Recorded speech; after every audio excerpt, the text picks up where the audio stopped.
अस्सलामु अलैकुम वरहमतुल्लाहि वबरकातुहू।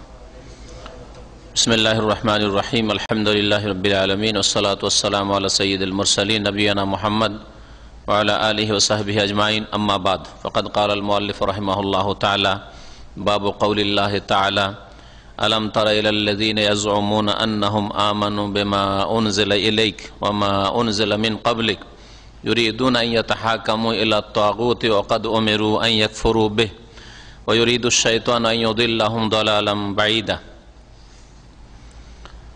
सम्मानित भातृमंडলী, আল্লাহ পাক রব্বুল আলামিনের যাবতীয় প্রশংসা যে আল্লাহ পাক রব্বুল আলামিন আমাদের জন্য পূর্ণাঙ্গ বিধান কোরআনে কারীম এবং রাসূলুল্লাহ সাল্লাল্লাহু আলাইহি সাল্লামের হাদিসের আকারে নাজিল করেছেন। আল্লাহ পাকের ওহী হচ্ছে মানব জাতির জন্য জীবন বিধান। এই ওহীর মাধ্যমে সমস্ত ক্ষেত্রে ফয়সালা নেওয়া, সমস্যার সমাধান নেওয়া প্রত্যেক মানুষের জন্য আবশ্যক।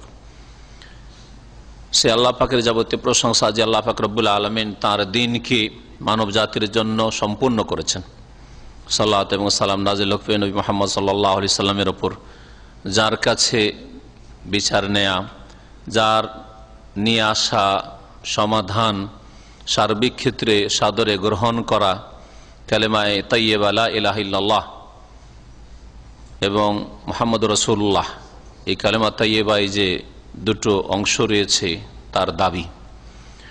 যে ব্যক্তি লা ইলাহা ইল্লাল্লাহর বাস্তবায়ন করে, যে ব্যক্তি মুহাম্মদ সাল্লাল্লাহু আলাইহি ওয়াসাল্লাম আল্লাহ পাকের রাসূল মুহাম্মদুর রাসূলুল্লাহ এর বাস্তবায়ন করে, সেই ব্যক্তি কখনো আল্লাহ পাক ছাড়া এবং আল্লাহ পাকের রাসূল ছাড়া, অর্থাৎ কোরআন এবং হাদিস ছাড়া, ওহী ছাড়া অন্য কোনো কিছুর কাছে, অন্য কারো কাছে জীবনের কোনো ক্ষেত্রে কোরআন এবং হাদিস বিরোধী ফয়সালা নিতে পারে না।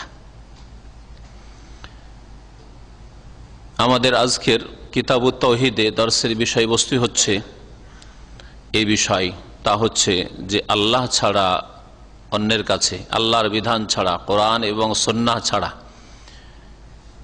অন্য কোনো কিছুর কাছে, অন্য কোনো মতবাদ থেকে সমস্যার সমাধান নেওয়া বা বিচার ফয়সালা নেওয়া, ব্যক্তি হোক অথবা বস্তু হোক। আর ব্যক্তির মাধ্যমে মানুষের মতবাদ তৈরি হয়।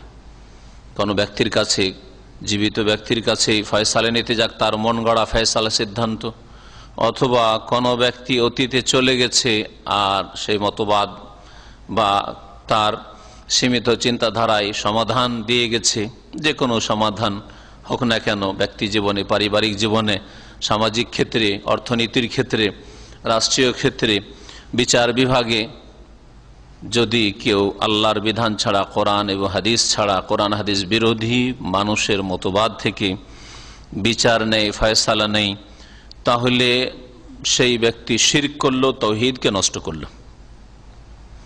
আর যারা বিচার করবে তারা হচ্ছে তাগুত, মানবরচিত বিধান দিয়ে, মানুষের তৈরি করা মতবাদ দিয়ে, মানুষের কাছে আল্লাহ এবং রাসূলের আদেশ নিষেধ অমান্য করে, তার বিরোধিতা করে যারা বিচার করবে তারা হচ্ছে তাগুত। তাগুতের কাছ থেকে বিচার ফয়সালা নেয়া, এ সম্পর্কে আজকের আলোচনা রয়েছে। এতে লেখক রহমতুল্লাহ আলাইহি 4টি আয়াত এবং 2টি বা 3টি বলা যেতে পারে হাদিস নিয়ে এসেছেন। এর মাধ্যমে আজকের দর্স শেষ হবে।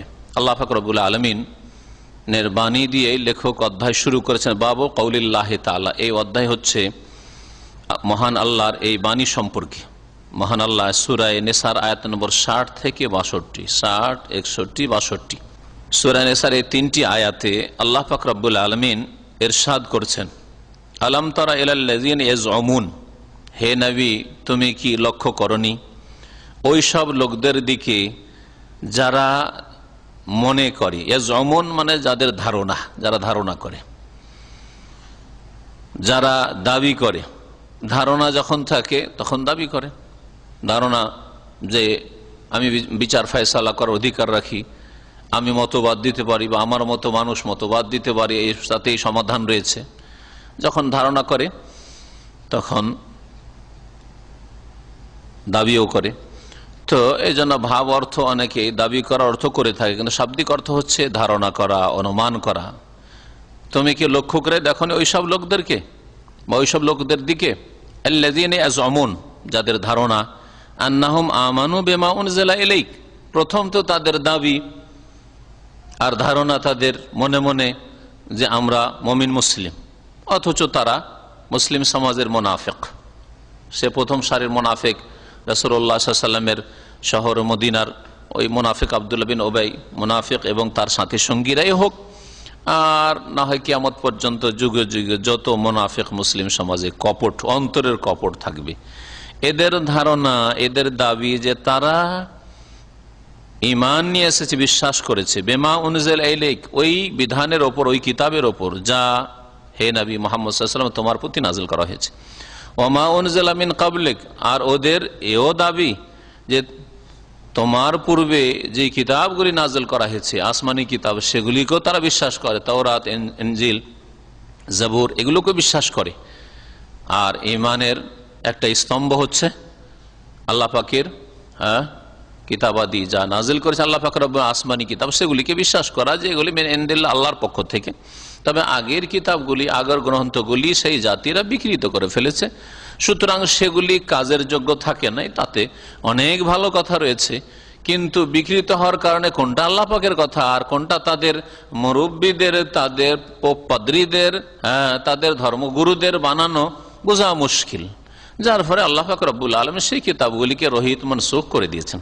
কোরআনে কারীমের প্রতি ঈমান, বিস্তারিত ঈমান হইতে হবে। এদের দাবি যে কোরআনে কারীমের প্রতি তারা ঈমান রাখে আর আগের কিতাবগুলির প্রতি ঈমান রাখে, অথচ ইউরিদুনা ইয়াতাহাকামু ইলা তাগুত, তারা চায় যে বিচার নেবে তাগুতের কাছে।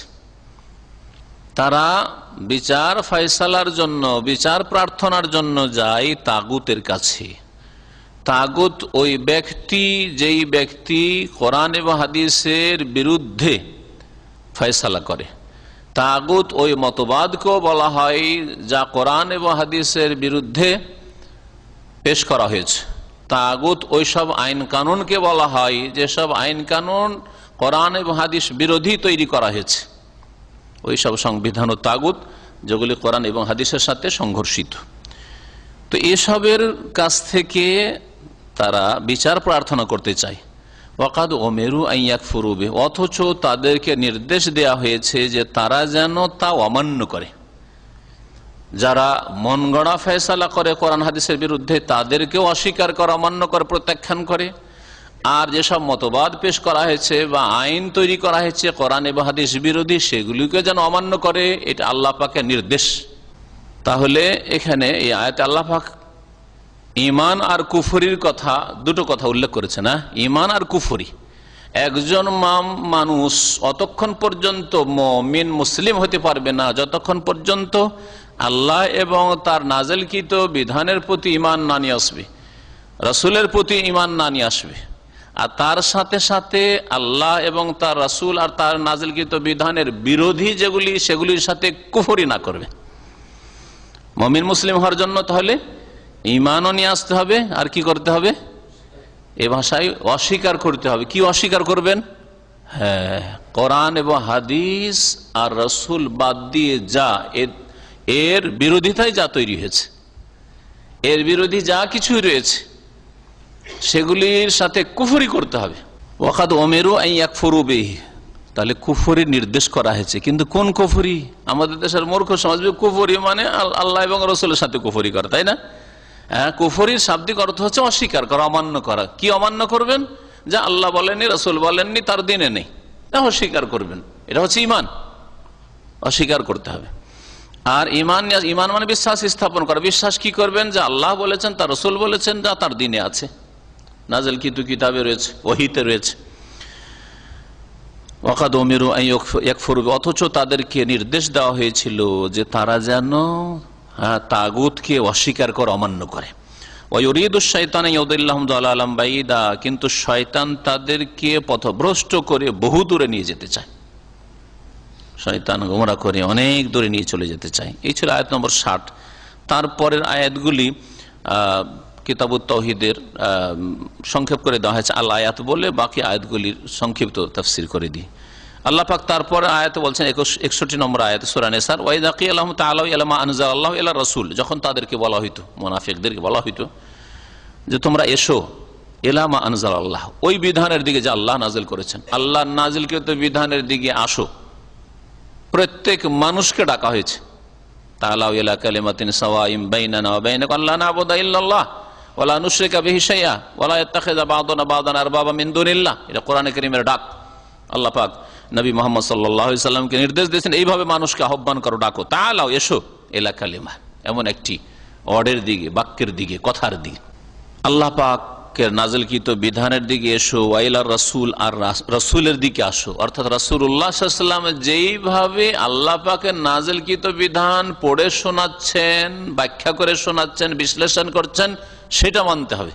আপনি খেয়াল খুশি একটা আয়াত বুঝবেন না, এটা চলবে না। এলামা আনজালাল্লাহ, আল্লাহ যা নাযিল করেছে তাই তো রাসূলের কাছে এসেছে, তাহলে আবার রাসূলের কথা কেন উল্লেখ করা হলো? এই জন্য উল্লেখ করা হলো যে রাসূলুল্লাহ সাল্লাল্লাহু আলাইহি সাল্লামের দৃষ্টিভঙ্গি নিয়ে আপনাকে কোরআন হাদিস বুঝতে হবে।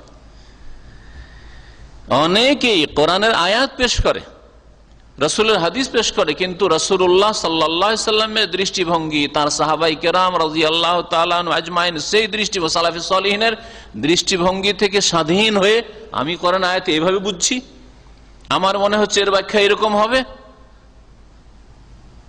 দিয়ে তারপরে এমন বাড়াবাড়ি করলো যে গুমরাহির শিকার হয়ে গেল। এইভাবে যারা ধর্মের ক্ষেত্রে বাড়াবাড়ি করেছে, হ্যাঁ, সন্ত্রাসে লিপ্ত হয়েছে, হ্যাঁ, কঠোরতায় লিপ্ত হয়েছে, কুফরি করেছে, ইসলামের অপব্যাখ্যা করেছে, তারা এরকমই করেছে। শিরক বিদআতে যারা লিপ্ত হয়েছে তাদের অবস্থাটা এইরকমই, তারা আয়াত পেশ করে, শিরিক করায় আয়াত পেশ করে। মুসলিম সমাজের বিদআতি আলেম সমাজ শিরিক করায় কোরআন আয়াত দিয়ে, বিদআত করায় কোরআন এবং হাদিসের অপব্যাখ্যা করে, কোরআন আয়াত পড়ে, রাসূলের হাদিস পড়ে বলছে কোরআনে পীর ধরা আছে, কোরআনে আছে যে কবরের কাছে চাইলে পাওয়া যাবে। লা হাওলা ওয়ালা কুওয়াতা ইল্লা বিল্লাহ। নবী করিম সাল্লাল্লাহু আলাইহি ওয়াসাল্লামের দৃষ্টিভঙ্গি এটা, সাহাবায়ে কেরামের দৃষ্টিভঙ্গি এটা, যে কোরআনের আয়াতে শিরকের তালিম শিক্ষা দেওয়া হয়েছে না তাওহীদের শিক্ষা দেওয়া হয়েছে, নবীর আদর্শের শিক্ষা দেওয়া হয়েছে না তোমাকে স্বাধীন ছেড়ে দেওয়া হয়েছে যে সংযোজন করো, বাড়াও ধর্মের নামে, বিদআতের রাস্তা খোলা হয়েছে বিদআতে হাসানা নামে। নবী সাল্লাল্লাহু আলাইহি ওয়াসাল্লামের দৃষ্টিভঙ্গি কুল্লু বিদআতিন দালালাহ, প্রত্যেক নতুন কাজ গুমরাহি। তোমাদের না বিদআতে হাসানাও আছে, বিদআতে সাইয়্যা আছে, ভালো আছে, মন্দ আছে বিদআত। এই জন্য কোরআন এবং হাদিস মানতে হবে নবী করিম সাল্লাল্লাহু আলাইহি ওয়াসাল্লাম আর সাহাবায়ে কেরামদের দৃষ্টিভঙ্গি নিয়ে, যেই দৃষ্টিতে তারা দেখেছেন কোরআন এবং হাদিসের দিকে, যেইভাবে তারা ব্যাখ্যা করেছেন। ওই যুগে ব্যাখ্যা বুঝলেন না, অথচ ওই আয়াতগুলি মওজুদ ছিল তাদের সামনে, আয়াত মওজুদ ছিল, হাদিস মওজুদ ছিল, তারপরে পীর মুরিদির ব্যবসা শুরু হলো না, কবর পাকা হইল না, কবরে চাদর চললো না, হ্যাঁ, তাজিয়া মাতম হইল না, ইত্যাদি ইত্যাদি। আর তারপরে শুরু করলেন আর আয়াত আর হাদিসের অপব্যাখ্যা করে আপনি সেগুলিকে ধর্মে সাব্যস্ত করবেন না। এতে ইঙ্গিত রয়েছে আয়াতে, তাআলাউ ইলা মা আনজালাল্লাহ, আল্লাহ পাক রব্বুল আলামিন যা নাজিল করেছেন তার দিকে আসো, মানে কোরআনে কারীমের দিকে আসো। শুধু এটুকু বলে ক্ষান্ত করো, ওয়া ইলা রাসূল, আর রাসূলের দিকে আসো। রাসূলুল্লাহ সাল্লাল্লাহু আলাইহি ওয়াসাল্লাম যেই অবস্থায় সাহাবায়ে কেরামদেরকে ছেড়ে গেছেন, ওই অবস্থার মতো মুসলিম হইতে হবে। ঈমানের মর্যাদার ক্ষেত্রে হইতে পারবেন না, কিন্তু ধরনের দিক থেকে তাদের পিছনে পিছনে তাদের অনুসরণ করে, এমন নয় যে তারা এইরকম ঈমান ইসলাম বুঝেননি আর আপনি আর এক রকম ইসলাম পেশ করে বসে আছেন, যেমন বিদআতীদের অবস্থা, শিরকারীদের অবস্থা। এইরকমই যারা ধর্মের নামে আজকার গুলু, বাড়াবাড়ি, আর যারা সন্ত্রাস, আর যারা ওই খারিজি মনোভাবের সৃষ্টি হচ্ছে।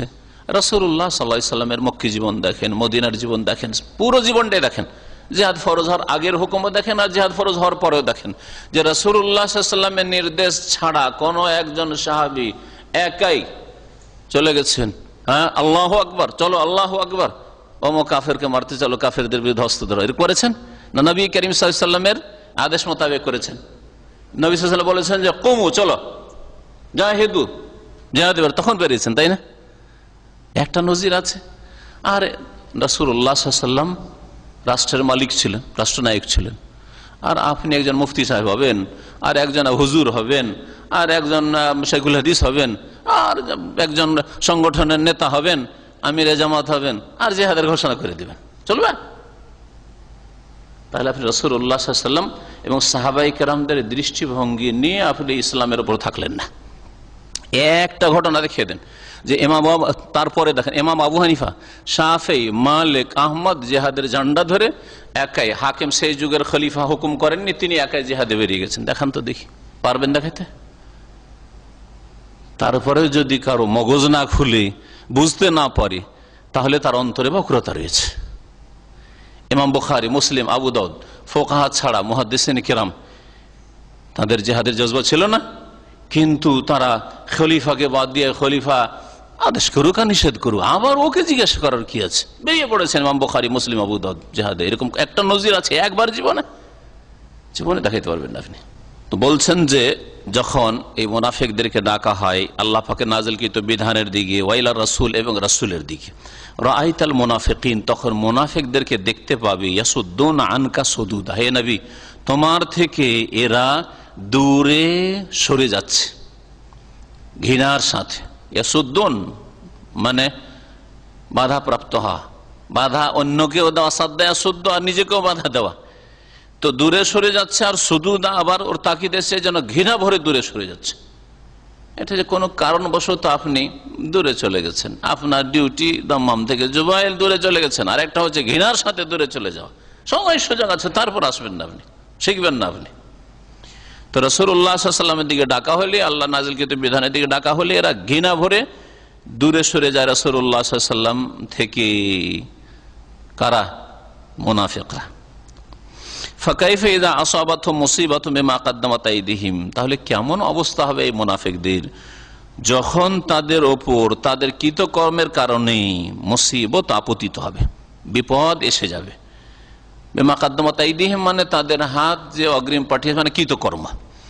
সুম্মা জাউকা, তখন তারা তোমার কাছে আসে, আর আসার পরে বলে, মানে যদি তাদের দোষ ত্রুটি ধরা পড়ে রাসূলুল্লাহ সাল্লাল্লাহু আলাইহি ওয়াসাল্লাম সামনে, আর তারা যদি আসামি হয়ে যায়, নবী করিম সাল্লাল্লাহু আলাইহি ওয়াসাল্লামের কাছে তাদের বিরুদ্ধে যদি অভিযোগ চলে আসে, তোমরা এরকম কেন করলে, জবাবদিহি, এটাকে এখানে মুসিবত দিয়ে ব্যাখ্যা করা বলা হয়েছে, মুসিবত আখ্যায়িত করা হয়েছে।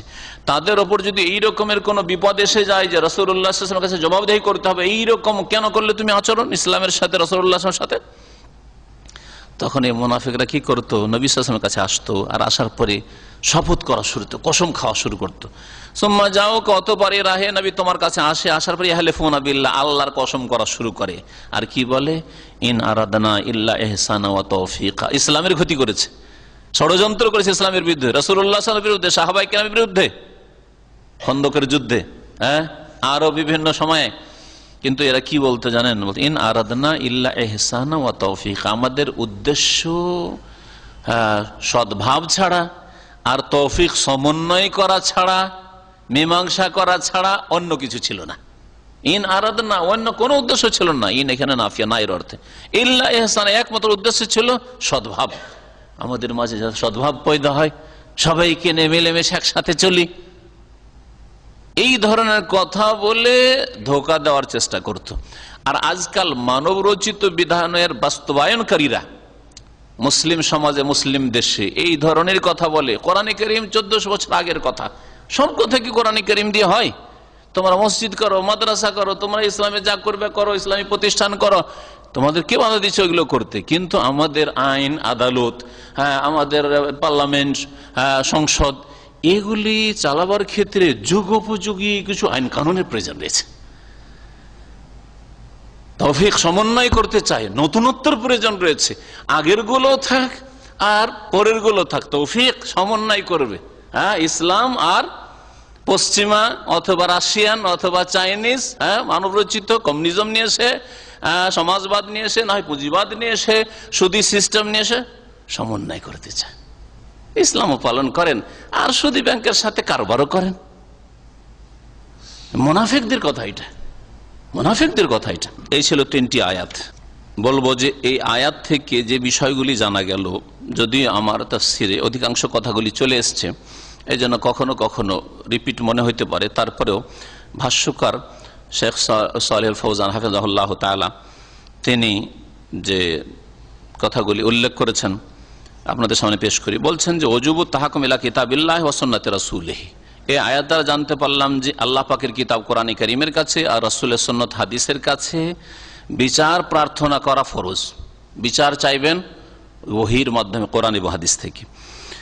আর এই বিচার আপনার পক্ষে যাক আর বিপক্ষে যাক, ওর রেজা বেজাল, ওতে আপনাকে সন্তুষ্ট হইতে হবে। ওয়া তাসলিম আল্লাহ, তা আপনাকে শির নত করে মেনে নিতে হবে। আপনার মনের উল্টা হলো না, এই বিচার নেওয়া যাবে না, তাহলে মুনাফিকি আপনার মধ্যে রয়েছে। আর তা প্রকাশ করলে তখন কুফরি স্পষ্ট প্রকাশ হলো।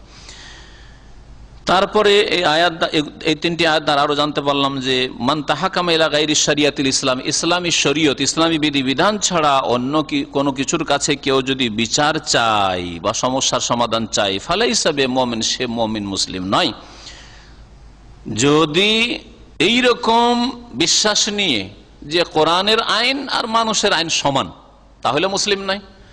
বা কোরআনের আইন আজকাল চলবে, তা কি আর হয়, এখন যুগোপযোগী আইনের প্রয়োজন রয়েছে, তাহলেও কাফের, মুসলিম নয়।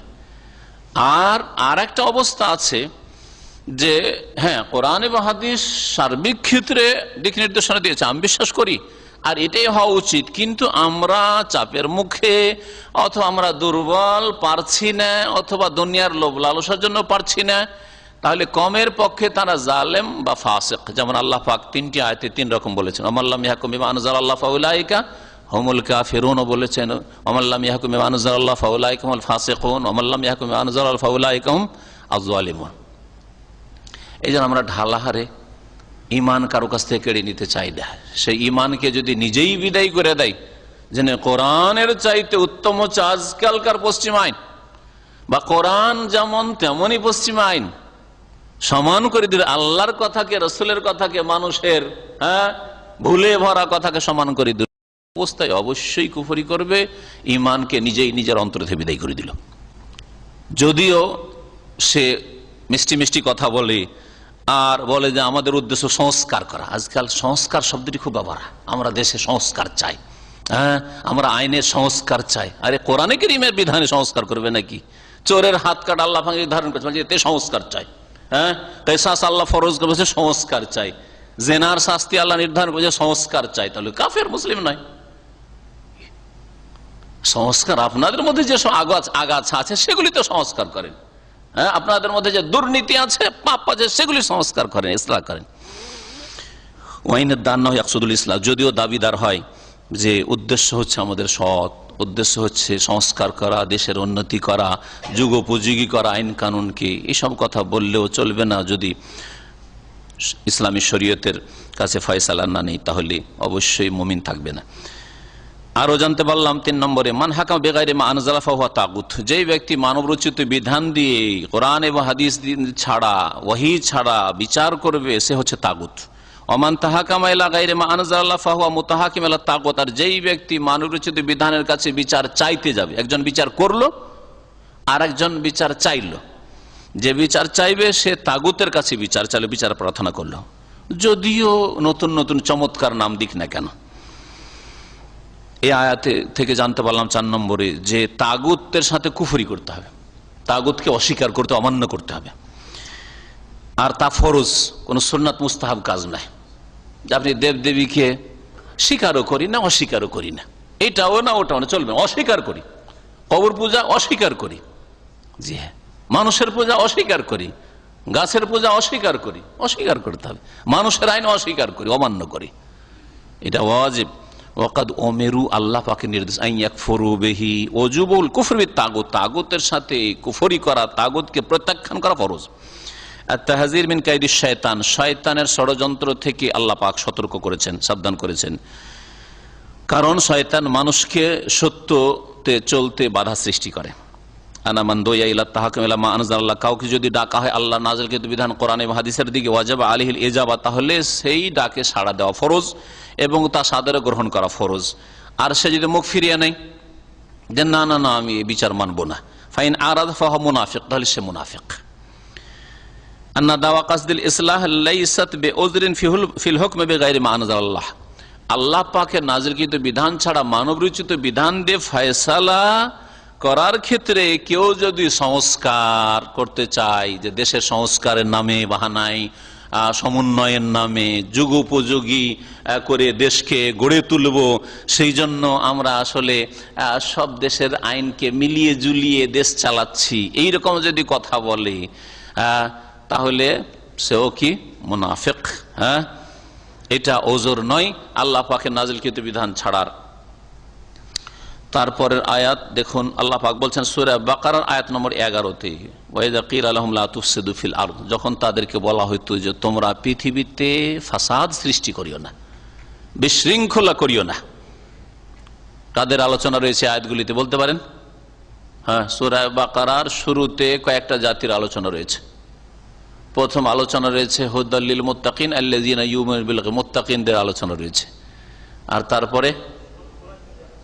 তারপরে ইন্নাল্লাযীনা কাফারু সাওয়াউন আলাইহিম আনজারতুম আম লাম তুনজিরহুম লা ইউমিনুন, স্পষ্ট যারা কাফের, স্পষ্ট মুমিন, স্পষ্ট কাফের, এই দুইয়ের আলোচনা রয়েছে সংক্ষেপে। আর তারপরে আল্লাহ পাক আলোচনা শুরু করেছেন ওয়া মিনান নাস মান ইয়াকুলু আমান্না বিল্লাহি ওয়া বিল ইয়াউমিল আখির ওয়া মা হুম বিমুমিনিন, মুখে তো বলে আমান্না বিল্লাহ, পরকাল বিশ্বাস করি, আল্লাহ বিশ্বাস করি, ওয়া মা হুম বিমুমিনিন, আল্লাহ বলছেন এরা মুমিন না, ইউখাদিউন আল্লাহ, এরা আল্লাহকে ধোঁকা দেয়, ওয়াল্লাযীনা আমানু, আর মুমিনদেরকে ধোঁকা দেয়। অথচ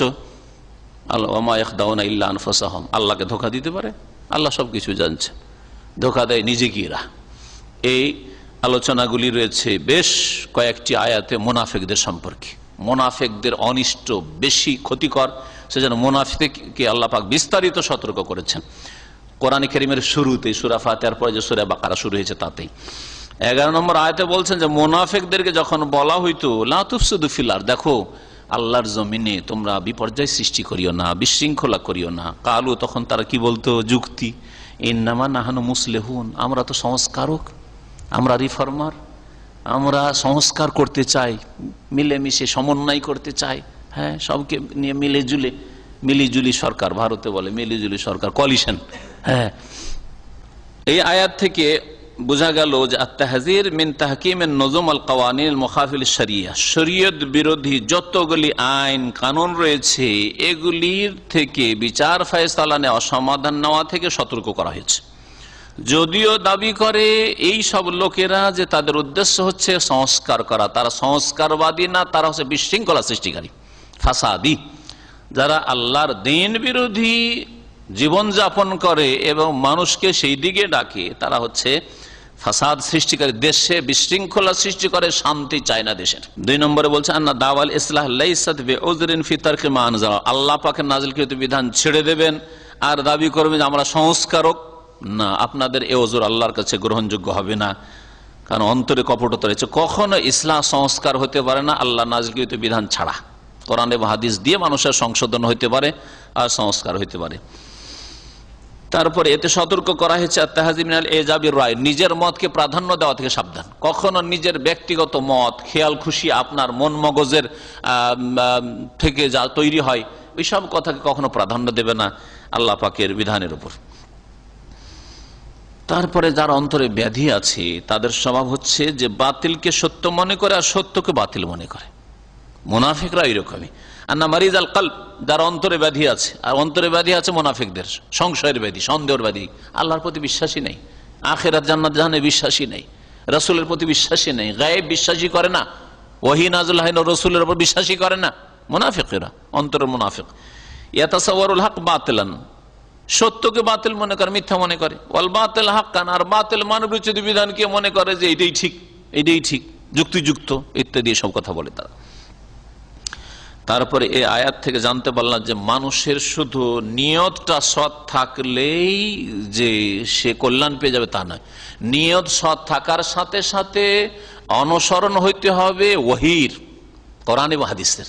আপনার নিয়ত সৎ, আমি সৎ নিয়তে আমি মনে করি যে আমাদের দেশের আজকাল যে আইন, আমাদের সংবিধান রয়েছে তাতেই কল্যাণ রয়েছে, যদিও কোরআনের বিরোধী হোক। কোরআন আগের যুগের কিতাব, 1400 বছর আগের কিতাব। আপনার এই সৎ নিয়ত দিয়ে নাজাত পাবেন না।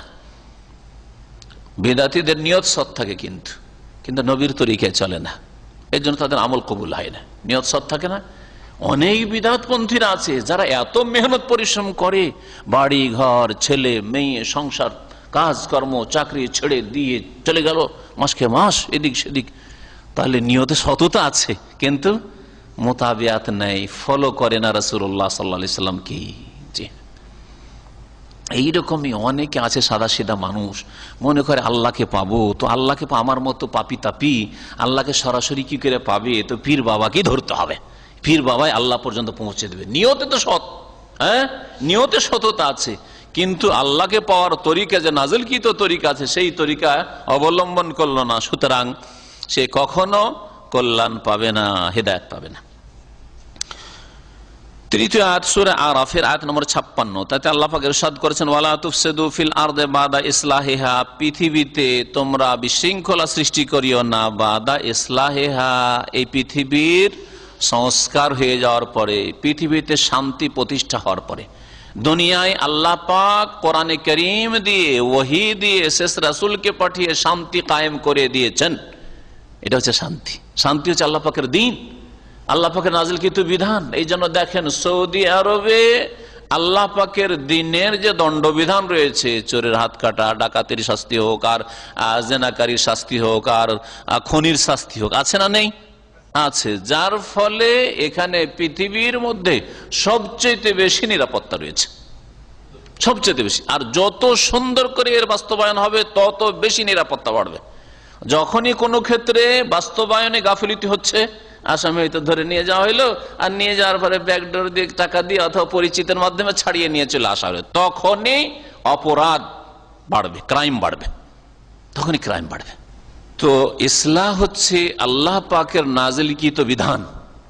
আল্লাহ পাক ইসলাহ করে দিলেন জমিনের শেষ রাসূল রাহমাতুল্লিল আলামিনকে পাঠিয়ে, তারপরে তোমরা এই আল্লাহর জমিনে ফাসাদ সৃষ্টি করি। আর ফাসাদ হচ্ছে মানব রচিত বিধান, মানুষের কথা, কারণ ভুলে ভরা, ভুল মুক্ত নয়। আর আল্লাহ পাকের কথা, রাসূলের কথা, লৌহে মাহফুজের কথা ভুল মুক্ত, ত্রুটি মুক্ত। সুতরাং আল্লাহ পাকের কথাতে, ওহীর কথাতে ইসলাহ রয়েছে, শান্তি রয়েছে, সুখ রয়েছে, আর মানুষের কথাতে ফাসাদ রয়েছে। এই আয়াত থেকে বোঝা গেল যে আন্নাল মাসি ইফসাদুন ফিল আরদ, আল্লাহর জমিনে গুনাহ হয় হচ্ছে ফাসাদ সৃষ্টি করা। যে কোনো গুনাহ, ব্যক্তি জীবনের গুনাহ হইল, আপনার গ্রামে গুনাহ হচ্ছে কিন্তু ব্যক্তি পর্যায়ে হচ্ছে, ওর নিজের বাড়িতে ফিল্ম দেখছে, আপনার বাড়ি এসে ডিস্টার্ব করে না, নিজের বাড়িতে জেনা করছে, হ্যাঁ ধর্ষণ করে বাড়াচ্ছে না, যেখান থেকে 5-6 সম্মতির সাথে নিয়ে আসছে, যেমন আজকালকার মানবরচিত বিধানে জেনা বলছে যে ধর্ষণটা হচ্ছে জেনা, ধর্ষণ হইলে কেস, অপরাধ। আর যদি স্কুল কলেজ ইউনিভার্সিটির যদি সাবালক সাবালিকা ছাত্র ছাত্রীরা সম্মতি থাকে তো অসুবিধাটা কোথায়? সম্মতি থাকলে অসুবিধা কোথায়? হাউযুবিল্লাহ। এই জন্য ফাসাদ সৃষ্টি হয়ে গেছে, ফাসাদ সৃষ্টি হয়েছে, বিশৃঙ্খলা সৃষ্টি হয়ে গেছে।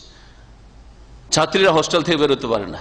গত সপ্তাহে দেখলাম ভারতের এক ইউনিভার্সিটিতে, নাম কত সুন্দর, শান্তি নিকেতন ইউনিভার্সিটি, আর তাও একজন বড় মানুষের নামে সে ইউনিভার্সিটি, রবীন্দ্রনাথ ঠাকুর তার নাম ইউনিভার্সিটি। আর সেখান থেকে ছাত্রী হোস্টেল থেকে বেরিয়ে বাইরে গেছে, রোডের ওপর থেকে কয়েকটা ছেলেতে তাকে টেনে উঠিয়ে নিয়ে গেছে, আর নিয়ে যাওয়ার পরে ধর্ষণ করেছে, তারপরে ব্লু ফিল্ম তৈরি করেছে। সুবহানাল্লাহ, সুবহানাল্লাহ। এটাই কোন হিন্দু চায়? হ্যাঁ, কোন ইহুদি খ্রিস্টান তার মেয়ের জন্য পছন্দ করবে, মায়ের জন্য পছন্দ করবে? তাহলে এগুলি হলো ইসলাহ, এগুলি সংস্কার, এগুলি হচ্ছে যুগ উপযোগী কথা না, এগুলি হচ্ছে ফাসাদ, বিশৃঙ্খলা, এগুলি হচ্ছে অশান্তি। আল্লাহ ওয়ালা তুফসিদু ফিল আরদি বাদা ইসলাহিহা, আমি সংস্কার করে দিলাম, শান্তি প্রতিষ্ঠা করে দিলাম, তারপরে পৃথিবীতে বিশৃঙ্খলা সৃষ্টি করিও না। সহশিক্ষা, একসাথে শিক্ষা, কলেজ ইউনিভার্সিটির, শুনে রাখেন ভালো করে, এটা হচ্ছে ফাসাদ। মাসি, যে কোনো গুনাহ হচ্ছে ফাসাদ। যে কোনো গুনাহ আপনার বাড়িতে করেন, আর গাড়িতে করেন, আর রাস্তায় খোলা মাঠে করেন, আর আপনি লুকিয়ে করেন, আর বাইরে করেন, মাহফিল করে করেন, যেখানে করেন, যেই রকমের গুনাহ করেন, এ হচ্ছে ফাসাদ। নামাজ না পড়ে রাস্তায় বসে থাকা, নামাজ ছেড়ে দিয়ে মুসলিমদের বসে থাকা, হচ্ছে ফাসাদ, বিশৃঙ্খলা, অশান্তি সৃষ্টি করা আল্লাহর জমিনে। আল্লাহ পাকের আযাবকে ডাকছে এরা। তো আল্লাহ পাক বলছেন ওয়ালা তুফসিদু ফিল আরদি বাদা ইসলাহিহা, আমি জমিনে শান্তি প্রতিষ্ঠা করে দেওয়ার পরে, শান্তি কায়েম করে দেওয়ার পরে, সংস্কার করে দেওয়ার পরে আমার জমিনে তোমরা বিশৃঙ্খলা সৃষ্টি করিও না, অশান্তি করিও না। এই আয়াত থেকে প্রথম যেটা জানতে পারলাম সেটা হচ্ছে সমস্ত গুনাহ হচ্ছে বিশৃঙ্খলা, এক কথায়। আর এর বিপরীত সমস্ত ভালো কাজ হচ্ছে কি? জমিনের সংস্কার, শান্তি উপায়। সমস্ত ভালো কাজ, যে কোনো ভালো কাজ, আল্লাহর হকের ক্ষেত্রে ভালো কাজ হোক আর মানুষের ক্ষেত্রে ভালো কাজ হোক। একজন মানুষ আর একজনের উপকার করছে, একজন মানুষ আর একজনের ক্ষতি করে না, তার জন্য রাস্তাকে সুগম করে দিচ্ছে, জনকল্যাণমূলক কাজ করছে। একজন রাস্তা হারিয়ে গেছে, তাকে রাস্তাটা দেখিয়ে দিল, শুধু গাইড করে দিল। সংস্কার কি সংস্কার নয়? সংস্কার, সংশোধন, শান্তি কায়েম করা, সহজে লোকটা গন্তব্য স্থানে পৌঁছে যাবে। তাহলে ইসলাম যে কোনো জীবনের যে কোনো ক্ষেত্রে ভালো কাজের জন্য উৎসাহিত করেছে এবং এগুলিকে সাদকা বলেছেন নবী করিম সাল্লাল্লাহু আলাইহি সাল্লাম। হারিয়ে যাওয়া মানুষ, রাস্তা চেনেন না, তাকে রাস্তাটা দেখিয়ে দিলেন। এসেছে আপনার শহরে কারো সাথে দেখা করতে, চিনতে পারছেন না, তাকে দেখিয়ে দিলেন, সাদকা। ওর চেয়ে বেশি সাদকা তাকে নিলেন, সাথে করে নিয়ে ওর ঘর পর্যন্ত, গন্তব্যস্থান পর্যন্ত পৌঁছে দিলেন। যেই বাসাতে যেতে চাই, যে বাড়িতে বিল্ডিং এ উঠতে চাই, সে বিল্ডিং পর্যন্ত উঠিয়ে দিলেন। এগুলি হচ্ছে ইসলাহ। আর একজন মহিলাকে একাই পেয়েছি, সুতরাং ধর্ষণের জন্য সুযোগ নিলাম, এ হচ্ছে ফাসাদ, এ হচ্ছে ফাসাদ। আল্লাহ পাক রব্বুল আলামিন যেন বুঝার তৌফিক দান করেন। ওয়াহির জীবনে কোরআন এবং হাদিসেই শান্তি রয়েছে, আর কোরআন এবং হাদিস ছাড়া কোথাও শান্তি নেই, সবগুলি হচ্ছে ফাসাদ। এই জন্য মানব রচিত বিধান, যে কোনো বিধান, পশ্চিমের হোক আর পূর্বের হোক, পুঁজিবাদ হোক আর বস্তুবাদ হোক, সমস্ত হচ্ছে ফাসাদ আর ফাসাদ, সমস্ত হচ্ছে বিশৃঙ্খলা আর অশান্তি, অশান্তির কারণ, আল্লাহ পাকের আযাবের কারণ। আন্না তাআতা ইসলাহুন ফিল আরদ, আনুগত্য করা, নেকির কাজ করা হচ্ছে জমিনের সংস্কার করা, জমিনে শান্তি কায়েম করা। আন্না তাহকিমা গায়রে মা আনজালাল্লাহু ইফসাদুন ফিল আরদ, মানব রচিত বিধান দিয়ে ফয়সালা করা আল্লাহ পাকের জমিনে, দেশে, এটা হচ্ছে আল্লাহর জমিনে, দেশে ফাসাদ সৃষ্টি করা, বিশৃঙ্খলা সৃষ্টি করা। যারা মানুষের তৈরি করা আইন কানুন দিয়ে দেশ পরিচালনা করছে কোরআন হাদিসের বিরুদ্ধে, তারা দেশে বিশৃঙ্খলা সৃষ্টি করছে।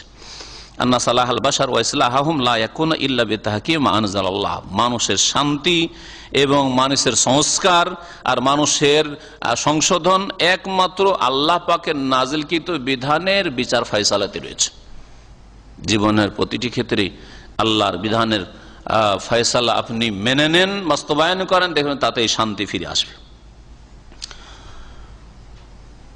ওয়াকাউলিহি, আরো মহান আল্লাহর বাণী, আফা হুকমাল জাহিলিয়াতি ইয়াবগুন, আল্লাহ পাক বলছেন সূরা মায়েদার আয়াত নম্বর 50, আফা হুকমাল জাহিলিয়াতি ইয়াবগুন, তারা কি জাহিলি যুগের বিচার সন্ধান করে? তারা জাহিলি যুগ বলা হয়েছে নবী করিম সাল্লাল্লাহু আলাইহি সাল্লামের যুগের আগের যুগটা, শিরক কুফরির যুগ, পাপের যুগ। অন্যান্য আম্বিয়া রাসূলগণের জামানা শেষ হয়ে গেছে, মূসা আলাইহিস সালামের জামানা শেষ, ঈসা আলাইহিস সালামের জামানা শেষ, তারপরে বেশ কিছুদিন আম্বিয়া রাসূলগণ আসেন, কিছুদিন তো ঠিক থাকলো, তারপরে দ্রুত মানুষ পাপের দিকে ঝুঁকে পড়লো। নবী করিম সাল্লাল্লাহু আলাইহি ওয়াসাল্লামের নবুয়তের 300 বছর পূর্ব থেকে এমনকি আল্লাহর ঘর মক্কাতুল মুকাররমার চারিদিকে মূর্তি পূজা শুরু হয়ে যায়। আর এই 300 বছরের মধ্যে কাবার চারিদিকে 360টা মূর্তি দাঁড় করা হয়। এই যুগটাকে জাহিলিয়াতের যুগ বলা হয়েছে। তখনকার যুগে মানুষ খেয়াল খুশি জীবন যাপন করত, ইবাদত বন্দিগির ক্ষেত্রে, উপাসনার ক্ষেত্রে, আখলাক চরিত্রের ক্ষেত্রে, আদান প্রদানের ক্ষেত্রে, সুদ খাওয়ার ক্ষেত্রে, জেনা ব্যভিচারের ক্ষেত্রে, যার যেমন ইচ্ছা চলাফেরা করত। এই হচ্ছে জাহিলিয়াতের যুগ।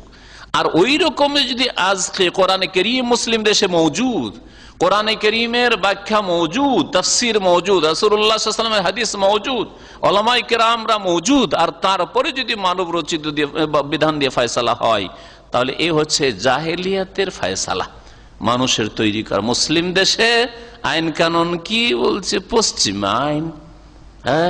আমাদের দেশে ব্যারিস্টার আর অ্যাডভোকেট সব পশ্চিমা আইন ল পড়বে, তারপরে তারা বিচার করার যোগ্যতা লাভ করবে। আর কোরআন এবং হাদিসের যত বড় আল্লামা হয়ে যাক, আর যত বড় মুহাদ্দিস হয়ে যাক না কেন, যতই বড় ফকিহ হয়ে যাক না কেন, ইমাম আবু হানিফা, শাফি, মালিক, আহমদের মর্যাদা পেয়ে যাক না কেন, না, কোনো মূল্য না। মোল্লার দৌড় মসজিদে ইসলামকে সীমিত করে দিয়েছে। মসজিদে ইসলামকে সীমিত করে দিয়েছে। এই হচ্ছে জাহিলিয়াতের বিধান। এই আয়াতের বাকি অংশটুকু হচ্ছে ওমান আহসানু মিনাল্লাহি হুকমান লিকাওমি ইউকিনুন, অথচ আল্লাহর চাইতে বেশি সুন্দর বিচারকারী আর কে আছে ওই জাতির জন্য যেই জাতি দৃঢ় বিশ্বাসী। কারণ ওই জাতি উপকৃত হবে। আল্লাহ পাকের চাইতে সুন্দর বিচার আর কারো হইতে পারে? কোনো তুলনায় চলে না অন্য কারো বিচারের, কোনো তুলনা চলে না অন্য কারো তৈরি করা আইন কানুনের আল্লাহ পাকের বিধানের সাথে, ওয়াহির সাথে। তো আল্লাহ পাক রব্বুল আলামিন এখানে জাহিলি বিচার থেকে সতর্ক করেছেন। এই আয়াত থেকে বোঝা গেল যে আল্লাহ পাকের শরীয়তের কাছেই বিচার নিতে হবে। যেমন প্রতিটি ক্ষেত্রে আন্না মা খালাফা শার আল্লাহ, আল্লাহ পাকের শরীয়তের বিরোধী যা কিছু হবে ফাহুয়া মিন হুকমিল জাহিলিয়া, সেটা হচ্ছে জাহিলিয়াতের বিচার। জাহিলিয়াতের বিচার। চোরের জন্য 1 বছর জেল, উদাহরণস্বরূপ বলছি, জানি না 6 মাস আছে না 1 বছর আছে, এদের মানব রচিত বিধানে ওরা জানে। ডাকাতের জন্য 2 বছর জেল ধরে নেন উদাহরণস্বরূপ। খুনির জন্য 5 থেকে নিয়ে যাবজ্জীবন 15 বছর জেল, এর বেশি কিছু না।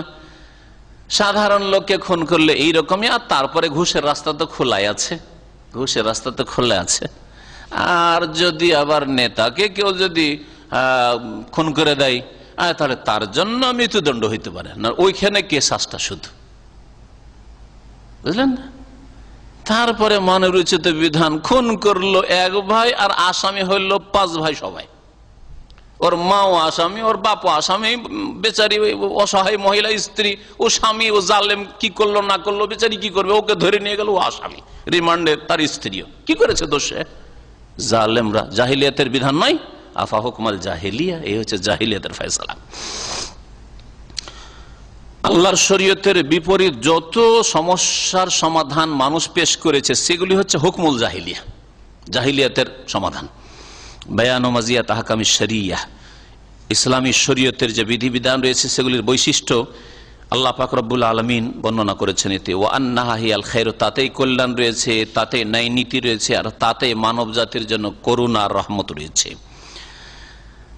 এই আয়াত থেকে আরো জানতে পারলাম আন্না তাহকিম আল কাওয়ানিন আল ওয়াদঈ ওয়া নজম আল গারবী কুফরুন, মানব রচিত আইন কানুন পশ্চিমা হোক আর পূর্বের হোক, পাশ্চাত্যের হোক আর প্রাচ্যের হোক, মানব রচিত আইন কানুন হচ্ছে কুফরি।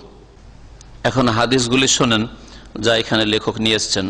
আন আব্দুল্লাহ বিন আমর রাদিয়াল্লাহু আনহুমা আন্না রাসূলুল্লাহ সাল্লাল্লাহু আলাইহি ওয়াসাল্লাম ক্বালা লা ইউমিনু আহাদুকুম হাত্তা ইয়াকুনা হাওয়াহু তাবআন লিমা জিতু বিহি। আব্দুল্লাহ বিন আমর ইবনে আস রাদিয়াল্লাহু তাআলা আনহুমা থেকে বর্ণিত, বলছেন যে রাসূলুল্লাহ সাল্লাল্লাহু আলাইহি ওয়াসাল্লাম একদিন বললেন, লা ইউমিনু আহাদুকুম, তোমাদেরকে অতক্ষণ পর্যন্ত সত্যিকার অর্থে মুমিন মুসলিম হতে পারবে না, হাত্তা ইয়াকুনা হাওয়াহু, যতক্ষণ পর্যন্ত তার প্রবৃত্তি না হয়ে যাবে কি তাবাআন, অনুসারী। প্রবৃত্তি মনের চাহিদা, মনের চাহিদা কার অনুসারী হবে? লেমা জিতু বিহি, ওই বিধানের যা আমি নিয়ে এসেছি। রাসূলুল্লাহ সাল্লাল্লাহু আলাইহি ওয়াসাল্লাম যেই বিধান নিয়ে এসেছেন কোরআন এবং হাদিস, তার অনুসারী আমার মন, আপনার মন, শাসকের মন, রাজার মন, প্রজার মন, সকলের মন যতক্ষণ পর্যন্ত তার ভক্ত না হয়ে যাবে, অনুসারী না হয়ে যাবে, ততক্ষণ পর্যন্ত সেই শাসক হোক আর প্রজা হোক মুমিন হইতে পারবে না। কত সুন্দর কথা রাসূলুল্লাহ সাল্লাল্লাহু আলাইহি ওয়াসাল্লামের কাছে।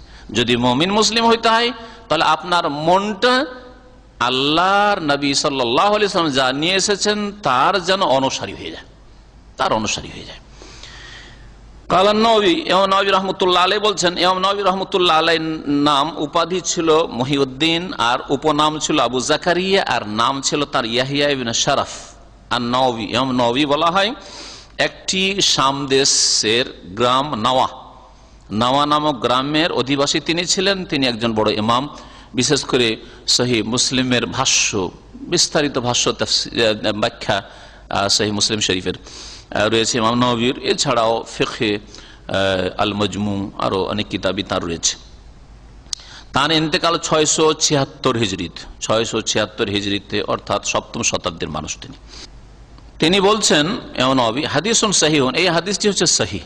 ইমাম নববী হাদিসটাকে সহিহ বলেছেন। এই হাদিস নিয়ে দ্বিমত রয়েছে, কেউ কেউ জয়ীব বলেছেন। যদি ধরে নেন যে কেউ জয়ীব বলেছেন, তাহলে আমাদের এই হাদিস দলিল না পেশ করলেও এর চাইতে শক্তিশালী দলিল কোরআনে কারীমের আয়াত রয়েছে, যেটা হাদিসুন সহিহুন। তারপরে আমরা বলছেন এই হাদিস সহিহ। রাওয়াইনাহু ফি কিতাবিল হুজ্জা, এই হাদিসকে আমরা বর্ণনা করেছি কিতাবুল হুজ্জাতে। একটি কিতাব রয়েছে কিতাবুল হুজ্জা আলা তারিকিল মাহাজ্জা, আবুল ফাতহ নাসর বিন ইব্রাহিম আল মাকদেসি আশ-শাফিঈ লেখা। ওতে বিইসনাদিন সহিহ, সহিহ সনদে বর্ণিত হয়েছে। এই হাদিসটি 40 হাদিস, 40 হাদিস, যে 40 হাদিস একটা রয়েছে, আরবি থেকে বাংলা বিভিন্ন ভাষায় অনুবাদ রয়েছে। হাদিসুল আরবাইন দেখেছেন না, 40 হাদিস, 40 হাদিস। এই 40টা হাদিসের একটি হাদিস এই হাদিসটি। তো ইমাম নববী, এটাও ইমাম নববীর সংকলন, এই যে 40 হাদিসটা, এতেও এই কথাটি তিনি বলেছেন যে হাদিস সহিহ। ভাষ্যকার বলছেন হাযাল হাদিস ফি ইসনাদিহি মাকাল, এই হাদিসের সনদ সম্পর্কে কিছু আপত্তি রয়েছে, কেউ কেউ যঈফ বলেছেন। লাকিন মানাহু সহিকাতান, তবে এর অর্থটা আপন জায়গায় ঠিক আছে, অর্থকে অস্বীকার করা যাবে না। কেন? ওয়াইনলাম ইয়াসিহ, যদিও তার সনদ সহিহ নয়। কেন? এই জন্য যে আমার এই হাদিস থেকে আমি এই ভাবটা নিয়ে এলাম না, এই ভাবটা কোরআনে কারীমে মজুদ রয়েছে। এই অর্থ, এই কথাই কোরআনে কারীমের আয়াতে আল্লাহ পাকের কথায় সরাসরি মজুদ রয়েছে। ওয়ালাহু শাওয়াহিদ মিনাল কোরআন, কোরআনের সমর্থন রয়েছে। কাউলিহি তাআলা, যেমন আল্লাহ পাকের বাণী আয়াত সূরা নিসা আয়াত নম্বর 65। তাহলে এই আজকের আলোচনা শুরু করে সূরা নিসার আয়াত নম্বর 60, 61, 62, তারপরে 63, 64 বাদ দিয়ে 65 নম্বর আয়াতে এই আয়াতটি। সেই আয়াতে কি আছে একটু দেখুন। আল্লাহ পাক বলেন ফালা ওয়া রাব্বিকা লা ইউমিনুন, হে নবী মুহাম্মদ সাল্লাল্লাহু আলাইহি ওয়াসাল্লাম, তোমার প্রতিপালকের কসম। কে কসম করছেন? আল্লাহ। আল্লাহ কসম করেছেন, কাকে সম্বোধন করে? রাসূল সাল্লাল্লাহু আলাইহি ওয়াসাল্লাম সম্বোধন করে, হে নবী তোমার রবের কসম। তাহলে কার কসম করছেন? আল্লাহ নিজেই নিজের জাতের কসম করছেন, নিজের সত্তার কসম করছেন। আমি আল্লাহ আমার কসম করছি, তোমার রব আমি আমার কসম করে বলছি। লা ইউমিনুন, অতক্ষণ পর্যন্ত কোন মানুষ মুমিন হতে পারবেন না, মুসলিম হতে পারবেন না, হাত্তা ইউহাক্কিমুকা ফীমা শাজারা বাইনাহুম, যতক্ষণ পর্যন্ত তাদের মাঝে যে মতদ্বন্দ্ব হবে সেসব বিষয়ে যতক্ষণ তোমাকে বিচারপতি না বানিয়ে নেবে। কার বিচার না নেবে? ইউহাক্কিমুকা, হে নবী মুহাম্মদ সাল্লাল্লাহু আলাইহি ওয়াসাল্লাম, তোমার বিচার যতক্ষণ পর্যন্ত না নেবে, তোমার মাধ্যমে বিচার যদি না নেই, তোমার সমাধান না নিয়ে যদি বলে মার্কস থেকে নেব, লেনিন থেকে নেব, মাও থেকে নেব, হ্যাঁ অমক থেকে নেব, তমক থেকে নেব, লা ইউমিনুন, মুমিন মুসলিম হতে পারবে না। তারপরে শুধু বিচার নিলে হবে না। অনেক সময় বিচার আমরা মেনে নিই, সামাজিক বিচার, কিন্তু মন মানতে চাই না। হ্যাঁ, মনকে মানাইতে পারি না, কিন্তু চাপের মুখে মেনে নিলাম হয়তো, তাই না? কেসে আপনার বিরুদ্ধে ফয়সালা হয়ে গেল, মেনে বাধ্য হয়ে চলে আসলেন, কিন্তু মনে মেনে নিতে চান না। হয় কি হয় না? কোরআনে হাদিসের বিচার কিন্তু না, ওই রকম চলবে না যে যা কি করব, যখন মুসলিম আর ইসলামী আদালতে ফয়সালা এটাই, তার করার কি আছে, চলবে না। এটা মুমিন হইতে পারলে না, মেনে নিয়েও মুমিন হইতে পারবে না। কি করতে হবে? আরো একটি হচ্ছে যে নবীকে বিচারপতি মানতে হবে, 1 নম্বর। 2 নম্বর সুম্মা লা ইয়াজিদু ফি আনফুসিহিম হারাজা, তারপরে তাদের মনে যেন সামান্যতম সংকীর্ণতা না থাকে, মানতে গিয়ে সংকীর্ণতা। অনেক সময় আমরা বড়োর কথা মেনে নিই, কিন্তু মনে সংকীর্ণতা, মন রাজি হচ্ছে না, কিন্তু মা যেহেতু বলেছে, বাপ যেহেতু বলেছে, আর এই সরকারে যখন ফয়সালা হয়েই গেছে মানতে হবে। সামাজিক বিচার, একটা গ্রামের লোক বিচার সালিশ করিয়ে দিয়েছে, না মানলে গ্রামে তো বাস করতে দেবে না, ঠিক না? কিন্তু সংকীর্ণতা অন্তরে, মোটেই মানবো না, পারলে মানতাম না, তাই না? তাহলে মুমিন হতে পারলে না। বিচারপতি মানতে হবে রাসূলুল্লাহ সাল্লাল্লাহু আলাইহি ওয়াসাল্লামকে, আর তারপর অন্তরের সংকীর্ণতা দূর করতে হবে। আর কি 3 নম্বর শর্ত, মিম্মা কাযাইতা, তুমি যা ফয়সালা করলে, সিদ্ধান্ত দিলে, তাতে যেন কোনো সংকীর্ণতা বোধ না করে। 3 নম্বর শর্ত হচ্ছে ওয়ায়ুসাল্লিমু তাসলিমা, আর তা যেন শির নত করে, তসলিম করে নেয়, মানে মেনে নেয়। তসলিম মানে সারেন্ডার করা, শির নত করে মেনে নেয়, সাদরে গ্রহণ করে। এই 3টি অবস্থা যেন আপনার মধ্যে তৈরি হয়। নবী সাল্লাল্লাহু আলাইহি ওয়াসাল্লাম যা নিয়ে এসেছেন এই বিচারকে জীবনে প্রতিটি ক্ষেত্রে মানবেন আপনি, 1 নম্বর কথা আমার। 2 নম্বর কথা, অন্তরে কোনো সংকীর্ণতার সংকোচ নেই।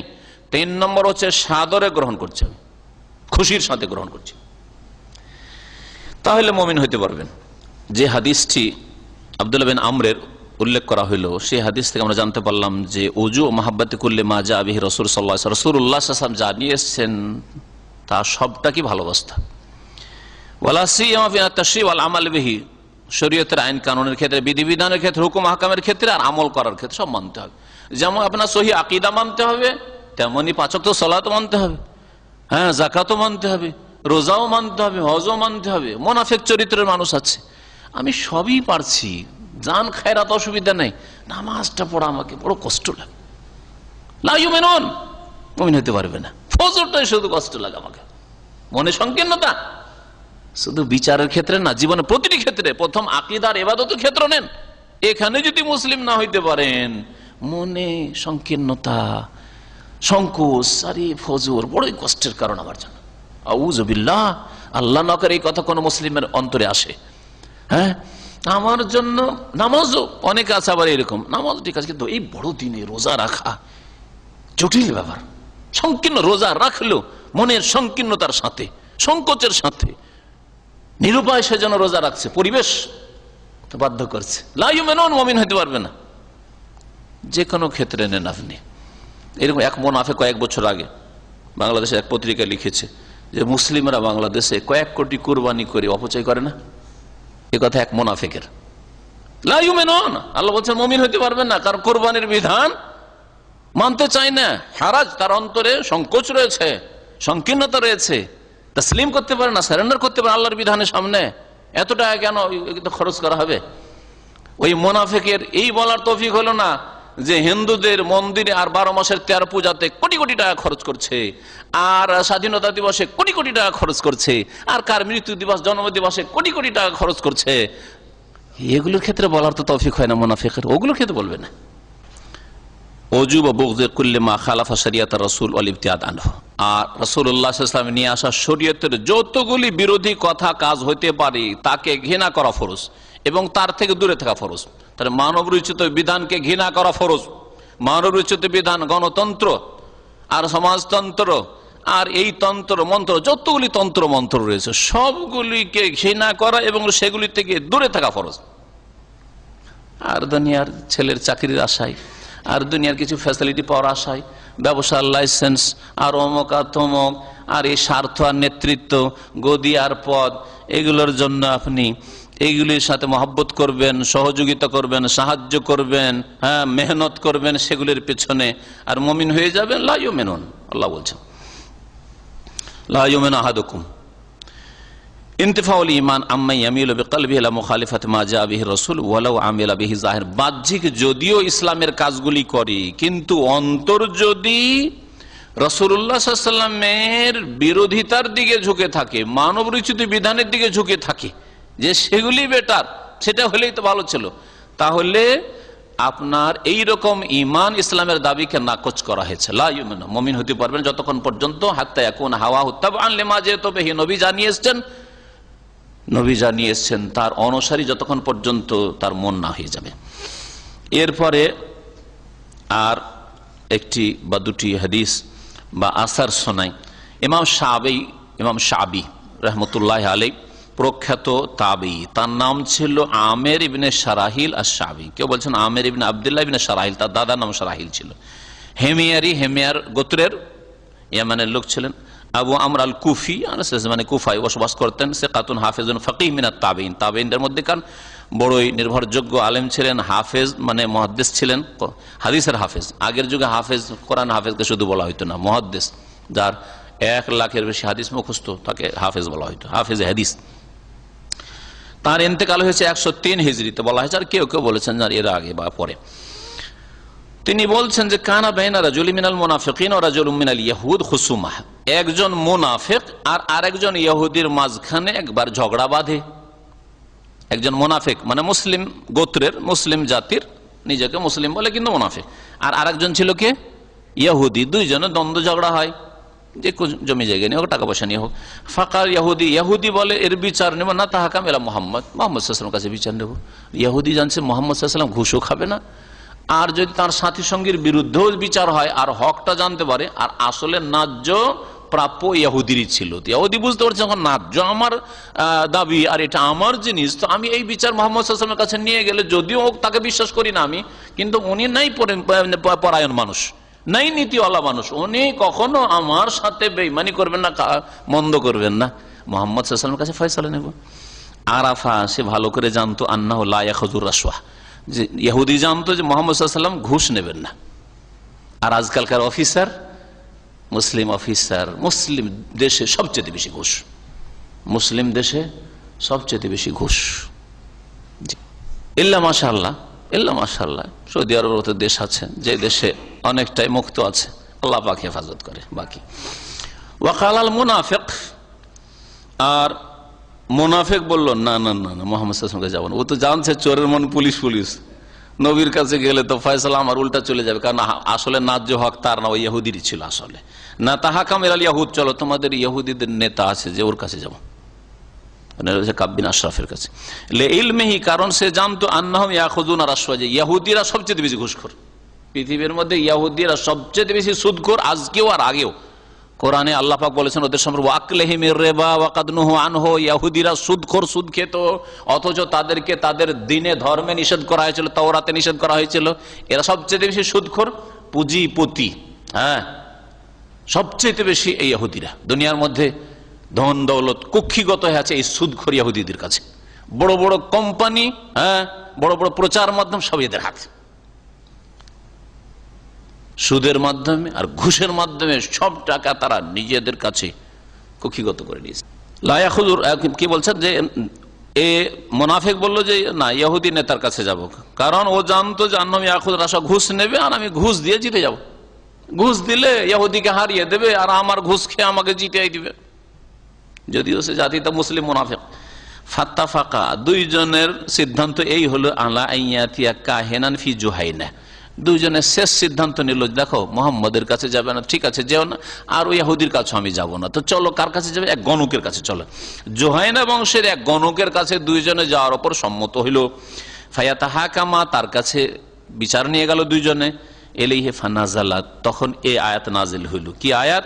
যে আয়াতটি শুরু হচ্ছে আলাম তারা ইলাল্লাযিনা ইয়াজউমুনা আন্নাহুম আমানু বিমা উনজিলা ইলাইহি, তুমি কি লক্ষ্য করোনি ওই লোকের দিকে, ওই মুনাফিকের দিকে যে মনে করে যে সে ঈমান নিয়ে এসেছে অথচ মুনাফিক। ওয়া ইউরিদুনা ইয়াতাহাকামু ইলা তাগুত, অথচ তাগুতের কাছে বিচার নিতে যায়, তাগুতের কাছে, তার গণক তাগুত, সাহের জাদুঘর তাগুত, জি এরাও তাগুত। এই হাদিস থেকে জানতে পারলাম যে আল্লাহর শরীয়তের কাছে বিচার নিতে হবে, আর আল্লাহর শরীয়ত বিরোধী বিচার নেওয়া ঈমানের পরিপন্থী। ফিহে কাশফুন লিহাকিকাতিল মুনাফিকিন, আর এই হাদিসে বা আসারে মুনাফিকদের আসল অবস্থার উন্মোচন করা হয়েছে, মুখোশ খুলে দেওয়া হয়েছে। ও আন্নাহুম শাররুম মিনাল ইয়াহুদি, এরা ইহুদির চাইতে খারাপ। ইহুদি কি বলল? না তাহাকাম ইলা মুহাম্মদ, কার কাছে বিচার নেব? মুহাম্মদ সাল্লাল্লাহু আলাইহি ওয়াসাল্লামের কাছে। আর মুনাফিক কি বলছে? না চলো তোমাদের ইহুদি অমুক নেতার কাছে। তাহলে এই মুনাফিকরা মুসলিম সমাজের সাপ ঢুকে আছে, মুনাফিক গুলি মুসলিম সমাজের ঢুকে আছে, ঘরে ঘরে ঢুকে আছে, মসজিদে আসছে, ঈদগাহে আসছে, অনুষ্ঠানে আসছে। মুনাফিকরা শাররুম মিনাল ইয়াহুদি, ইহুদির চাইতে খারাপ। কারণ ইহুদিকে আপনি চিনছেন ইহুদি, ইহুদি দেখলেও আগে থেকে সতর্ক, যেন ইহুদি আছে, সাবধান, একটু সাবধান হয়ে বস। এর সব কথা নেওয়া যাবে না, যেটা ভালো কথা নয় বা ছাড়া, একটু সজাগ হয়ে। আর মুনাফিক দিয়ে ইসলামের লেবাস পোশাক পরে আসে, তাহলে হয় না তো মুসলিম। আপনি শুধু একাই মুসলিম, এত বড় বড় বুদ্ধিজীবীরা এরা মুসলিম না। আপনি চিন্তাবিদ আর ও বুদ্ধিজীবী, কথা তো দুটাই চমৎকার। অধিকাংশ বুদ্ধিজীবী হচ্ছে নাস্তিক মুনাফিক, আর চিন্তাবিদ কোরআন এবং হাদিসের যদি হয় তাহলে তো ঠিক আছে। তো এরা বেশি ধোঁকা দিতে পারে। বলছেন যে এই হাদিস থেকে আরো জানতে পারে তাহরিম আখযি রাশওয়া, ঘুষ নেওয়া হারাম। ওয়ান আখযা রিশওয়াতা মিন আখলাকিল ইয়াহুদ, ঘুষ খাওয়া ইহুদিদের চরিত্র। আর নবী করিম সাল্লাল্লাহু আলাইহি ওয়াসাল্লাম একটা হাদিস আছে লান আল্লাহুর রাশি ওয়াল মুরতাশি, আল্লাহ পাক বা নবী সাল্লাল্লাহু আলাইহি ওয়াসাল্লাম লানান নবী সাল্লাল্লাহু আলাইহি ওয়াসাল্লাম লানত করেছে, অভিসম্পদ করেছেন ঘুষখোর, যে ঘুষ দেয় আর যে ঘুষ নেয় উভয়ের উপর। কেউ কেউ বলেছেন ওয়াকিলা, কেউ কেউ বলেছেন যে এই সূরা নেসার আয়াত নম্বর 60, 61, 62 এই আয়াতগুলি নাযিল হয়েছিল ফি রাজুলাইনে ইখতাসামা, এই দুই ব্যক্তি সম্পর্কে যারা দুইজনে পরস্পর ঝগড়ায় লিপ্ত হয়েছিল, তাদের মাঝে বিবাদ সংগঠিত হয়েছিল। ফাকাল আহাদুহুমা, দুইজনের একজন বলেছিল না তারাফা ইলান নবী সাল্লাল্লাহু আলাইহি ওয়াসাল্লাম, চলো নবী সাল্লাল্লাহু আলাইহি ওয়াসাল্লামের কাছে ফয়সালা নেব। ওয়াকাল আল আখার, আর একজন বলেছিল কাব বিন আশরাফের কাছে নেব। কাব বিন আশরাফ ইহুদিদের মদিনায় বড় একজন নেতা ছিল। এই ইহুদি এর আসল হচ্ছে যে ইয়েতাই গোত্রের লোক ছিল, কিন্তু তার মা ছিল বানু নাজির গোত্রের। বানু নাজির গোত্র মদিনা বসবাস করত। তাহলে মায়ের বংশের কাছে এখানে এসে বসবাস করছে মামু বংশের কাছে, যে আমরা বলি, হ্যাঁ মামা বংশের কাছে এসে বসবাস করত, আর তাই গোত্রের আসল এলাকা হচ্ছে বর্তমান হাইরের এলাকা। সুম্মা রাফা ইলা উমর, একজন কি বলল যে যাই কার কাছে বিচার নিতে? নবী সাল্লাল্লাহু আলাইহি ওয়াসাল্লামের কাছে। আরেকজন বলল কাব বিন আশরাফের কাছে, যে কাব বিন আশরাফের কাছে বলল সে ছিল মুনাফিক, আর নবী সাল্লাল্লাহু আলাইহি ওয়াসাল্লামের কাছে বলেছিল ও ছিল ইহুদি। দুইজনের শেষে চলো উমরের কাছে, তাহলে চলো মাঝামাঝি যাই, মুহাম্মদ সাল্লাল্লাহু আলাইহি ওয়াসাল্লামের কাছেও যাবো না, তুমি যেটা বলছো ওইটাও যাবো না, আর আমি যেটা তো ওইটাও বাদ দিচ্ছি, চলো উমরের কাছে চলো। ফাযাকার লাহু আহাদুহুমাল কিসসা, দুইজনের একজন গিয়ে ঘটনাটা বর্ণনা করলো যে দেখেন আমাদের মাঝে এরকম দ্বন্দ্ব হয়েছিল, তো আমি বললাম, ইহুদি বলছে, আমি বললাম যে যাই নবী মুহাম্মদ সাল্লাল্লাহু আলাইহি ওয়াসাল্লামের কাছে, তোমাদের নবীর কাছে যাই বিচার নিন। তো আপনাদের এই সাথী এই যে মুসলিম এই বলছে যে না কাব বিন আশরাফ ইহুদি নেতার কাছে যাই। তো শেষখানে দুইজনকে বাদ দিয়ে মাঝামাঝি আমরা এসেছি, আপনার কাছে বিচার নিতে এসেছি। ওমর বলছে তাই নাকি? ফাকালা লিল্লাযী লাম ইয়ারদা বিরাসূলিল আকাযালিক, যেই ব্যক্তি রাসূলুল্লাহ সাল্লাল্লাহু আলাইহি সাল্লামের বিচারে সন্তুষ্ট হতে পারেনি, ওই মুনাফিক লোকটা ওকে জিজ্ঞেস করলো কথা ঠিক বলছে ইহুদি? ইহুদি কি ঠিক বলছে যে ও বলেছে নবীর কাছে বিচার নেওয়া, তুমি বলেছো কাব বিন আশরাফের কাছে? বলছে যে হ্যাঁ। কালার নাম মুনাফিক বলছে হ্যাঁ কথাটা ঠিক। তো মাঝামাঝি ভাবলাম আপনার কাছেই যাই, ওইদিকে গেলাম না এইদিকে গেলাম না, আপনার কাছেই যাই। ফাদারাবাহু বিসাইফ ফাকাতালাহু, তখন ওমর রাদিয়াল্লাহু তাআলা তরবারি বের করে একটা তরবারি দিয়ে আঘাত করে তাকে সাথে সাথে হত্যা করে ফেললাম। এ রিওয়ায়াত সহিহ কি জয়ীফ এই মর্মে দ্বিমত রয়েছে উলামায়ে কেরামদের। আর এই দিকে ইঙ্গিত করার জন্যই ইমাম মুহাম্মদ বিন আব্দুল্লাহ রাহমাতুল্লাহ আলাইহি কিলা বাক্য দিয়ে বর্ণনা করা, কিলা কেউ কেউ বলেছে, কিলা সেগাটি হচ্ছে তামরিজ, মানে দুর্বলতার লক্ষণ, দুর্বলতার ইঙ্গিত বহন করে। কেউ কেউ বলেছেন, বলা হয়েছে, কথিত আছে, এই কথাগুলি দুর্বল কথা, কিন্তু শোনা গেছে।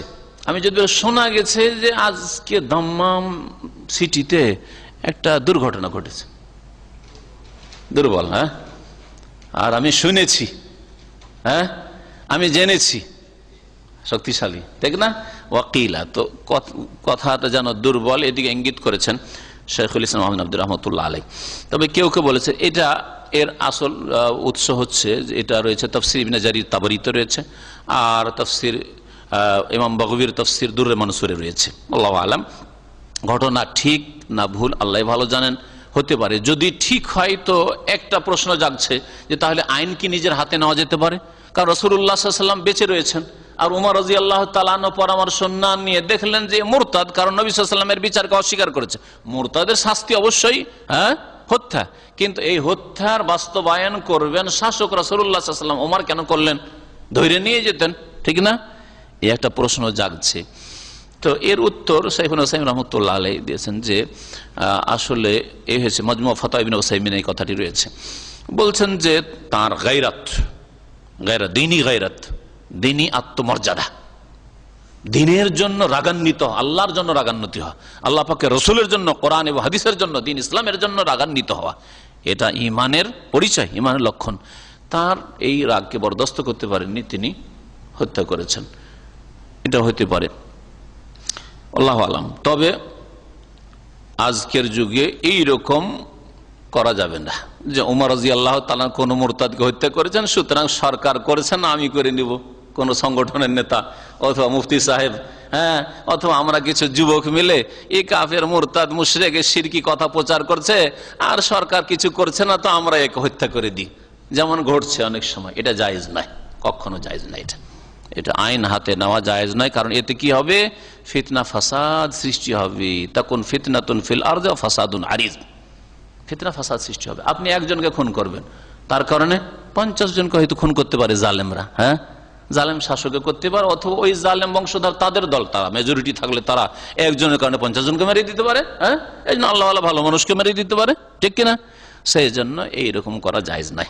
এই আসার থেকে জানতে পারলাম যে আল্লাহ ছাড়া অন্যের কাছে ফয়সালা না, রসুলকে বাদ দিয়ে ফয়সালা নেওয়া যে কোনো ক্ষেত্রে, ঝগড়া বিবাদ মেটানোর ক্ষেত্রে, এটা হচ্ছে রিদ্দাতুন আলিল ইসলাম, ইসলাম থেকে বিমুখ হওয়া, মুরতাদ হওয়া। আর ইসলাম বিমুখ মুরতাদের শাস্তি হচ্ছে ইউকতাল মান বাদ্দালা দীনাহু ফাকতুলু। নবী সাল্লাল্লাহু আলাইহি ওয়াসাল্লাম প্রসিদ্ধ হাদিস, যে ব্যক্তি দিনকে পরিবর্তন করে, দিনকে অস্বীকার করে, তাকে হত্যা করো। মানবরচিত বিধানের দিকে আহ্বান করা, এটা হচ্ছে মিন সিফাতিল মুনাফিকিন, মুনাফিকের চরিত্র। মুনাফিক মানুষের তৈরি আইন কানুনের দিকে ডাকে, আর মুমিন আল্লাহ এবং রাসূলের দিকে ডাকে। ওয়ালাউ কানাল মাদউ ইলা তাকিম ইমামান ফাদিলান, যদিও যার দিকে ডাকা হচ্ছে সে কোনো বড় ব্যক্তি হোক না কেন, কিন্তু বড় ব্যক্তির মন গড়া কথা হলে মানা যাবে না। যদি, এখানে এমন না যে কোনো কাফের তাগুতের কাছে ফয়সালা নিতে গেছিল। কার কাছে ফয়সালা নিতে গেছিল? ওমরের কাছে। নবীর কাছে শুধু যায়নি, নবীর পরে স্থান আবু বকর, আবু বকরের পরে ওমর, ওমরের কাছে ফয়সালা নিতে গেছে। তারপরে সে মুরতাদ বলে বিবেচিত হয়েছে ওমরের নজরে স্বয়ং, ঠিক কিনা? তাহলে আজকে কোরআন এবং হাদিস বাদ দিয়ে পশ্চিমা আইন, পূর্বের আইন কেউ যদি নিতে চায় তো কত নিকৃষ্ট সে মুরতাদ, চিন্তা করুন তো। এই আসার থেকে, হাদিস থেকে জানতে পারলাম যে আল্লাহর জন্য রাগান্বিত হওয়া, রাসূলের জন্য এবং দ্বীনের জন্য, এটা শরীয়ত সম্মত। মাশরুইয়াতুল গাযাব লিল্লাহি ওয়া লিরাসূলিহি ওয়া লিদীনিহি। তারপরে এই হাদিস থেকে আরো জানতে পারলাম যে বল প্রয়োগ করার ক্ষমতা থাকলে বল প্রয়োগ করে অন্যায়কে নির্মূল করা শরীয়ত সম্মত। তবে এটা যার হাতে এখতিয়ার রয়েছে, দেশের ক্ষেত্রে অন্যের ক্ষেত্রে হইল সরকারের গোটা দেশের উপর ক্ষমতা রয়েছে। আর আপনার পরিবারের ক্ষেত্রে, আপনার অধীনস্থ লোকদের ক্ষেত্রে আপনি বল প্রয়োগ করে অন্যায়কে নির্মূল করবেন। মারাফাতুল হক লা তুগনি আনিল আমালি বিহি ওয়াল ইনকিয়াদ লাহু। কেউ যদি সত্যকে জানে, সত্যকে জানাই যথেষ্ট না, সত্যকে জানার পরে তার বাস্তবায়ন করতে হবে এবং তার আনুগত্য করতে হবে। এটাই জানতে পারলাম। কারণ মুনাফিক জানতো, জানার পরে পালন করেনি, সেই জন্য মুরতাদ হয়েছে। আমি তো জানি, শুধু আমলে এরকম কাজ করেছি না, এটা চলবে না। আপনি জানেন, সুতরাং মানতে হবে। সামি'না ওয়া আতা'না গফরানাকা রব্বানা ওয়া ইলাইকাল মাসির, এই কথা মুমিন বলবে। ইন্নামা কাউলাল মুমিনিনা ইযা দুউ ইলাল্লাহি ওয়া রাসূলিহি ইয়াকুলু সামি'না ওয়া আতা'না ওয়া উলাইকা হুমুল মুফলিহুন। সূরা নূর একটি আয়াত আল্লাহ পাক ইরশাদ করেছেন, মুমিনদের বচন হচ্ছে, মুমিনদের কথা হচ্ছে এইরকম যে ইযা দুউ ইলাল্লাহি ওয়া রাসূলিহি, যখন তাদেরকে আল্লাহর দিকে ডাকা হবে, রাসূলের দিকে ডাকা হবে, কোরআন এবং হাদিসের বাস্তবায়নের দিকে, আল্লাহ নাযিলকৃত বিধানের দিকে ডাকা হবে, তখন বলবে সামি'না ওয়া আতা'না, শুনলাম এবং মেনে নিলাম। আর এরাই হচ্ছে সফল কাম, এরাই হচ্ছে সফল কাম। আল্লাহ পাক রব্বুল আলামিন যেন কোরআন এবং হাদিস মোতাবেক চলার তৌফিক দান করেন। আল্লাহ পাক আমাদের গুনাহ খাতা যেন মাফ করে দেন। আল্লাহ পাক রব্বুল দ্বীনের বাস্তবায়নের সার্বিক ক্ষেত্রে যেন তৌফিক দান করেন। মুসলিম উম্মতকে আল্লাহ পাক তার দ্বীনের দিকে, তার কিতাবের দিকে, নবীর সুন্নাতের দিকে ফিরে আসার যেন তৌফিক দান করেন। আমাদের সমাজের শাসকদেরকে কোরআন সুন্নাহর দিকে ফিরে আসার যেন তৌফিক দান করেন। আল্লাহ পাক আল্লাহর জমিনে শান্তি যেন কায়েম করেন আর অশান্তিকে যেন দূর করেন। সুবহান রাব্বিকা রাব্বিল ইজ্জাতি আম্মা ইয়াসিফুন ওয়া সালামুন আলাল মুরসালিন ওয়াল হামদুলিল্লাহি রাব্বিল আলামিন।